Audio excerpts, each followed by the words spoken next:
Vajra Caves na to. Pero ang ganda niya, 'di ba? Sulit na sulit sana kung makakapasok sa loob.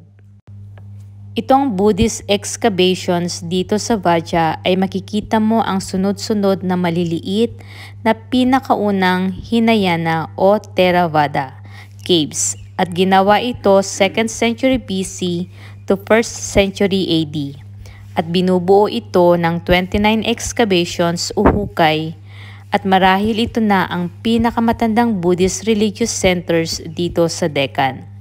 Kaya ito ay makabuluhan sa development of caves architecture. The principal excavation at Vajra ay Chaitya. Dito sa Vajra Caves ay may 12 na inscriptions sa iba't ibang kuweba.